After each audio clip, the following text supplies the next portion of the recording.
Olá, eu sou o professor Marcelo, coordenador do curso de Letras, Singularidades. Hoje eu estou aqui com a professora Daisy, também do curso de Letras, para a gente conversar um pouquinho sobre a carreira do formado em Letras nas escolas privadas, no setor privado. Obrigado pela presença, Daisy. Queria primeiro que você contasse um pouquinho para a gente como é que é a sua trilha, como é que foi a sua trajetória, a sua carreira nas escolas privadas, como tem sido, né? Então, eu estou na escola privada desde 2009, escolas grandes, né? Uma escola privada grande aqui de São Paulo. E o início é sempre difícil porque tem uma estrutura, tem dinâmicas próprias, mas é muito interessante porque a possibilidade de trabalho, ela se amplia, porque é uma série de recursos, é uma dinâmica diferente, tão gratificante quanto, mas diferente da escola pública. Então, na privada, você consegue explorar alguns recursos que são ferramentas didáticas importantes para a reflexão do ensino. Sou formada em letras, português e italiano, tenho mestrado na área de italiano, trabalhei um pouco com a língua estrangeira, mas desde 2009 estou só na língua materna.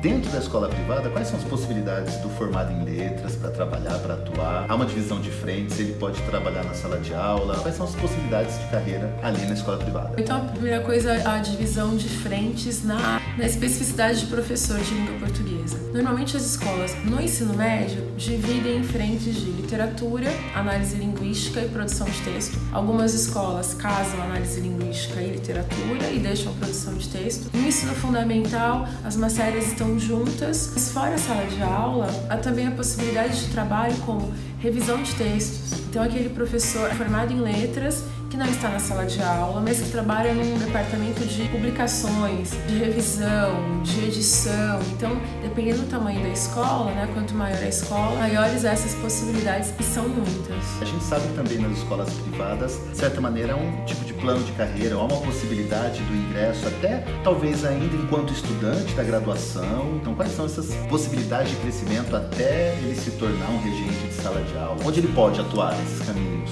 Então, a atuação desde a graduação ela é muito importante para o professor, que os alunos de letras cheguem na escola e se coloquem. Por quê? O estágio, normalmente, ele é um caminho para entrar na escola. Então, eu trabalho numa instituição, por exemplo, em que os professores tutores, que são professores formados, ou seja, há o estagiário, que auxilia, há o professor tutor, que é um professor formado. Neste ano, por exemplo, na escola em que eu estou, o professor tutor, ele é professor do 7º ano, ele virou professor, foi chamado, ou seja, um reconhecimento de que essa pessoa passou por uma formação, por uma experienciação e agora está apta lá. No ano passado, o professor tutor virou coordenador de área, da área de linguagens, ou seja, as escolas, a maior parte delas possibilita essa mobilidade de você ir para uma outra área, que é uma área de coordenação, de organização da área de linguagens, ou seja, que vai te fazer estudar não só a área de língua portuguesa, mas a área de artes, de língua estrangeira, de educação física. As escolas grandes constituem bancas de redações e é um caminho muito interessante, porque o professor ele trabalha no espaço que ele quer, pega a redação,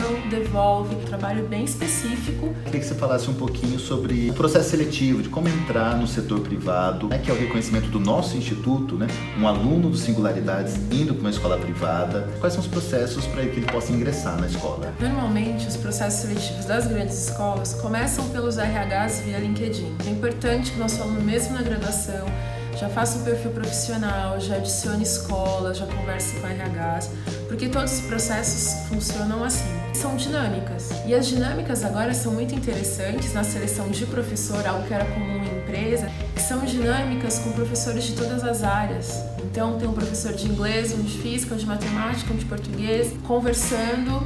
Depois há sempre uma avaliação psicológica por meio de teste como psicotécnico, por exemplo. Há questões específicas que era antes, né, em outras épocas, você sentar e dar uma aula, hoje em dia consegue ser substituído pelo momento ali com o RH e pelo momento de prova. E o nosso formado aqui no Instituto, ele tem muitas chances em escolas assim. Porque uma preocupação do Instituto é aliar a questão pedagógica à questão formativa. Então, uma sempre casada com a outra, os estágios que acontecem desde o primeiro semestre, e é isso que as escolas querem. Elas querem um professor que saiba dar aula, entenda de metodologias ativas, mas que saiba fazer. Ou seja, eu tenho uma base e construo um percurso formativo que não apenas o tradicional, legal, ainda que ele seja importante em alguns momentos, o nosso curso é focado nessa lógica. E as escolas reconhecem. As escolas reconhecem bastante. Bom, muitas dicas interessantes que a Daisy deu, espero que vocês tenham anotado todas, olha, para poder trilhar um caminho de sucesso aí na carreira também. Muito obrigado, Daisy, obrigado